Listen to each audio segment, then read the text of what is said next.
কিছুদিন হলো আমাদের বিয়ে হয়েছে। নতুন বিয়ে হওয়ার পর স্বামী স্ত্রী এক ধরনের ঘোরের মধ্যে থাকে, কিন্তু না, আমার বেলায় উল্টো। বিয়ের প্রায় 2 মাস হয়ে গেছে, বাসর রাতের পরে আমি আমার স্বামীকে দ্বিতীয়বারের জন্য দেখিনি এবং আমাদের মাঝে কোন রকম যোগাযোগও নেই। নিজের প্রিয় বান্ধবীর এমন জটিল স্বীকারোক্তি পেয়ে স্তব্ধ হয়ে গেল ফারিহা। তোর শাশুড়ি শ্বশুর এই নিয়ে কিছু বলেনি? কি বলবে? পায়েল প্রশ্নের বদলে প্রশ্ন করাই কিছুটা রুষ্ট হল ফারিহা। মেয়েটা চিরকালই এমন, কখনো কোন কিছু পরিষ্কার করে বলে না। দেখ পায়েল, তোদের মধ্যে কি কিছু হয়েছে? আমি এই সব কিছুই জানি না ফারিহা। লোকটাকে আমি বিয়ের আগে মাত্র একবার দেখতে পেয়েছিলাম।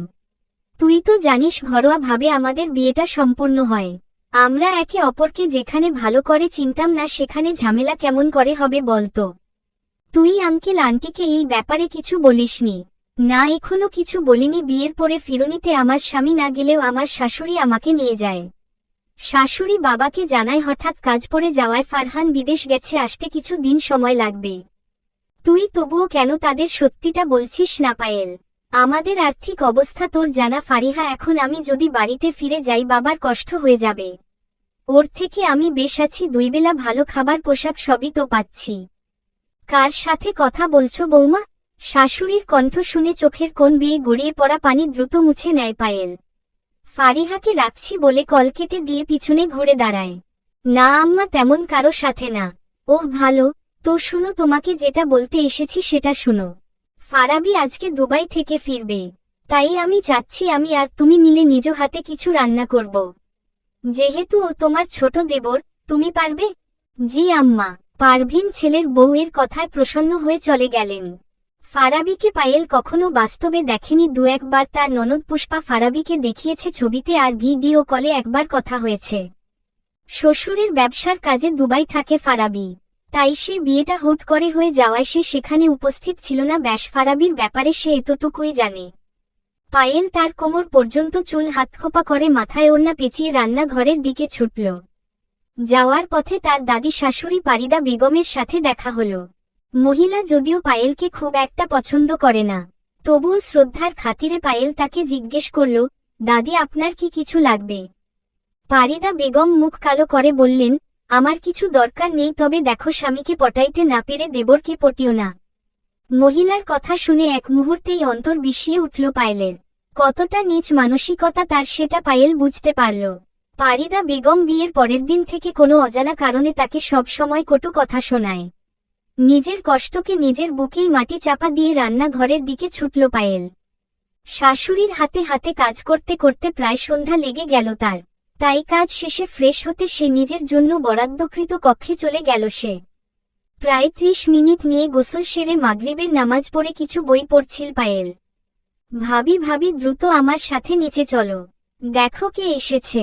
পুষ্পার কথায় দ্রুত জায়ানামাজ ভাঁজ করে পুষ্পার সাথে নিচে এলো পায়েল। যদিও সে জানত আজকে তার দেবর আসার কথা, কিন্তু দেবরের সাথে নিজের স্বামীকে দেখে ভীষণ অবাক হল সে। অস্পষ্ট স্বরে বলল, ফারহান। পরিস্থিতি অনেকটা জটিল হয়ে উঠল, চারিদিকে গুমট পরিস্থিতি বিদ্যমান। সকল নিস্তব্ধতাকে ভেঙে দাদি দৌড়ে চলে গেল তার 2 আদরের নাতিদের কাছে। এমনিতে এই মহিলা যদিও ভালো করে হাঁটতে পারে না, কিন্তু তার আদরের নাতিদের দেখলে তার যেন 10 বছর বয়স কমে যায়। ফারু, আমার কই ছিলি? পরের মাইয়ার জন্য তুই কেন বাড়ি ছাড়বি? আবারও পারিদার কথায় পায়েলের মন তিক্ত হল। ফারহানের চলে যাওয়ার পিছনে সে তো দায়ী নয়, তবে প্রতিবার তাকে কেন দায় দেয় এই মহিলা? পায়েলের শ্বশুর শান্ত দৃষ্টিতে 2 ছেলের দিকে কিছুক্ষণ তাকিয়ে থেকে বললেন, তোমরা ফ্রেশ হয়ে খেয়ে নাও, আমি কাল সকাল 10টায় তোমাদের সাথে কথা বলবো। পায়েলের শ্বশুর পারভেজ শান্ত মস্তিষ্কের একজন ব্যক্তি, তাই তিনি এই জটিল পরিস্থিতি সামাল দেবার জন্য কিছুটা সময় নিলেন। পারভেজ তার কথা শেষ করে নিজের কক্ষে চলে গেলেন। পারভিন বেগম বুঝতে পারলেন তার স্বামী তার ছেলের প্রতি ভীষণ রাগান্বিত, কিন্তু ফারহান ক্লান্ত থাকায় কিছুই বললেন না। তার ছেলে যতই অপরাধ করুক না কেন, পায়েলের নিজেকে এখানে বড্ড বেমানান লাগছে। তার তথাকথিত স্বামী তার দিকে এই পর্যন্ত একবারের জন্য তাকায়নি। ফারাবি পায়েলের অস্বস্তি কিছুটা আন্দাজ করে। ভাবি, আপনি দূরে কেন দাঁড়িয়ে আছেন? ভাইয়ের পাশে এসে দাঁড়ান। যদিও ফারাবি পায়েলের অস্বস্তি কমানোর জন্যই বলেছিল, কিন্তু পায়েলের মাঝে অস্বস্তি কমার বদলে কয়েক গুণ বেড়ে গেল। পারিদা বেগম পায়েলের দিকে মুখ বাঁকিয়ে বলল, ও যে মেয়ে স্বামীর কদরই তো বুঝে না, ও কি কইরা স্বামীরে দরদ করব। পারভিন শাশুড়ির প্রতি ক্ষিপ্ত কণ্ঠে বললেন, আপনার নাতি সেই রকম কদর দেবার স্বামী না। অন্যের মেয়ের জন্য নিজের ছেলেরে কথা শোনাইনো না পারভিন। আপনিও নিজের নাতির দোষ ডাকতে আসবেন না। ফারাবি তোর ভাইকে নিয়ে ঘরে যা। ফারাবি ফারহানকে নিয়ে ঘরে চলে গেল। পায়েল দেখল তার পাথরের মতো স্বামীর তার পাশ কাটিয়ে চলে যাওয়া। কথা বলা তো দূর, একবার নিজের বিবাহিতা স্ত্রীর দিকে তাকালো না পর্যন্ত। পায়েলের চোখের কোণ বেয়ে কয়েক ফোঁটা জল গড়িয়ে পড়ল, নিজের জন্য বরাদ্দকৃত কক্ষে চলে গেল। সে তার স্বামী কক্ষে থাকে না, ইচ্ছে করেই থাকে না। যে মানুষটার প্রতি তার কোন অধিকার নেই, তার ঘরের প্রতি অধিকার দেখিয়ে কি লাভ? পায়েল খাবারগুলো টেবিলে গুছিয়ে রেখে নিজের রুমের দিকে চলে গেল। নিজের ঘরে এসে দরজাটা বন্ধ করে আয়নার সামনে দাঁড়ালো নিজের কমতি খুঁজতে। মাথার খোপা খুলে দিতেই কালো কেশগুলো পুরো পিঠ জুড়ে ছড়িয়ে পড়ল। আয়নার সামনে দাঁড়িয়ে থেকে পায়েল নিজেকে প্রশ্ন করল, কি লাভ এই রূপগুণ দিয়ে, যেই রূপে আর গুণে স্বামীকেই মুগ্ধ করতে পারলাম না। নিজের সাথে কথা বলতে বলতেই পায়েল হাঁটু মুড়ে বসে বসে পড়ল মেঝেতে। চোখ দুটোতে অশ্রু কণার ঝর্ণা শুরু হলো। বরফ যেমন পানির ফোঁটা আকারে ভূপৃষ্ঠে পানির ফোঁটা আকারে পতিত হয়ে বৃষ্টিপাতের সৃষ্টি করে, তেমনি পায়েলের বুকে যত অভিমান ছিল সব পানির ফোঁটা আকারে চোখ দিয়ে গড়িয়ে পড়ছে। আন্ডারস্কোর ফারহান দীর্ঘ সময় শেষে শাওয়ার নিয়ে ফ্রেশ হয়ে বের হলো।